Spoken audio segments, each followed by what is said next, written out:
വചനം വിതയ്ക്കണേ, വചനം വളർത്തണേ, ആത്മാവിൽ വചനം നിറയ്ക്കണമേ. വചനം വിതയ്ക്കണേ, വചനം വളർത്തണേ, ആത്മാവിൽ വചനം നിറയ്ക്കണമേ.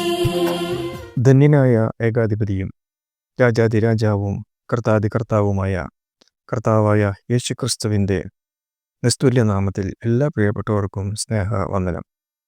ചിലപ്പോൾ ചിലരുടെ പെരുമാറ്റത്തെ നാം ഇങ്ങനെ വിലയിരുത്താറുണ്ട്. ഇത്രയും പ്രായമായിട്ടും അദ്ദേഹത്തിൻ്റെ പെരുമാറ്റം അത്ര പക്വതയോടുകൂടി ആയിരുന്നില്ല. അതേസമയം നല്ല പെരുമാറ്റം കാണുമ്പോൾ നാം പറയും, പ്രായം കുറവാണെങ്കിലും എന്തൊരു പക്വതയോടെയാണ് ആ വ്യക്തി അല്ലെങ്കിൽ ആ കുട്ടി പെരുമാറിയത്. ഈ പറയുന്ന നമ്മുടെ പെരുമാറ്റങ്ങളിലും ഇത്തരം ഏറ്റക്കുറച്ചിലുകൾ കണ്ടേക്കാം. ബുദ്ധിപരവും മാനസികവുമായ വളർച്ച ഇതിന് അത്യന്താപേക്ഷിതമാണ്. അനുഭവങ്ങളാണ് ഇതിൽ മറ്റൊരു പ്രധാന ഘടകം. ഇതെല്ലാം നമ്മുടെ ഭൗതിക ജീവിതത്തോട് ബന്ധപ്പെട്ടിട്ടുള്ള കാര്യങ്ങളാണ്.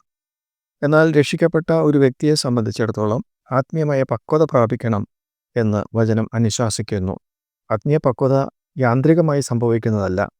തികഞ്ഞ പുരുഷത്വവും ക്രിസ്തുവിൻ്റെ സമ്പൂർണതയായ പ്രായത്തിൻ്റെ അളവും പ്രാപിക്കുവോളം അത് തുടർന്നുകൊണ്ടിരിക്കുന്ന ഒരു പ്രക്രിയയാണ്. ക്രിസ്തു എന്ന തലയോളം വളരുവാൻ ദൈവം തൻ്റെ മക്കളെക്കുറിച്ച് ആഗ്രഹിക്കുന്നു. സഭ എന്ന കുടുംബത്തിലാണ് ഓരോ വിശ്വാസിയും വളരേണ്ടത്. അതിനുവേണ്ടി ദൈവം ചിലരെ സഭയിൽ നിയമിച്ചിട്ടുണ്ട്. സുശേഷകന്മാരും ഇടയന്മാരും ഉപദേഷ്ടകന്മാരുമാണ് അവർ. അവരിലൂടെ ലഭിക്കുന്ന അഭ്യസനം ആത്മീയ വളർച്ചയ്ക്കും പക്വതയിലേക്കും നമ്മെ നയിക്കുന്നു. അതിനുവേണ്ടി പത്യവചനം സഭകളിൽ പഠിപ്പിക്കേണ്ടത് ആവശ്യമാണ്.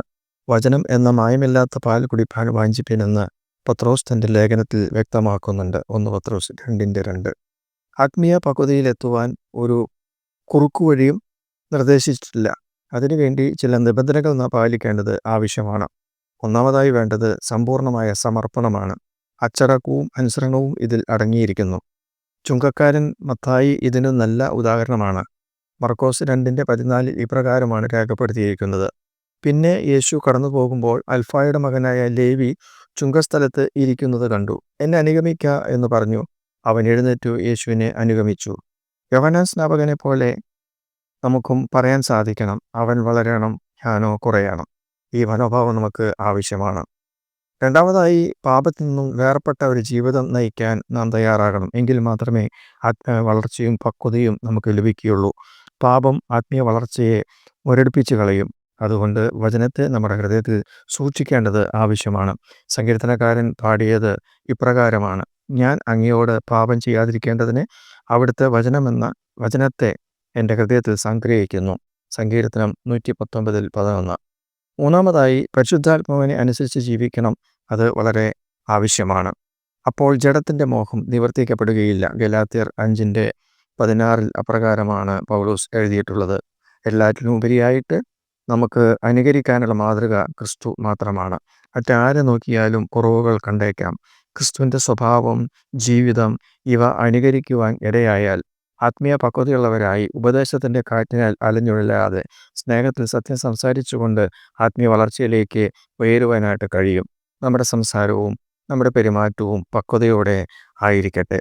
നമ്മുടെ തലമുറകൾക്ക് അനുകരിക്കുവാൻ കൊള്ളാകുന്ന ചില മാതൃക ജീവിതം നയിക്കുവാനായിട്ട് നമ്മെ സഹായിക്കട്ടെ. കർത്താവായ യേശു ക്രിസ്തു അതിനായിട്ട് നമ്മെ ഒരുക്കട്ടെ. സർവ്വശക്തനായ ദൈവം അതിനായി കൃപ നൽകട്ടെ. God bless U.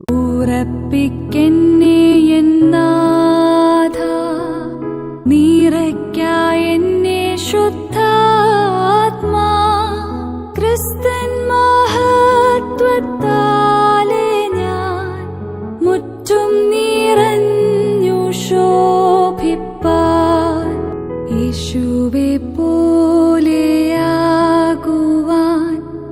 യേശുവിൻ വാക്കു കാക്കുവാൻ യേശു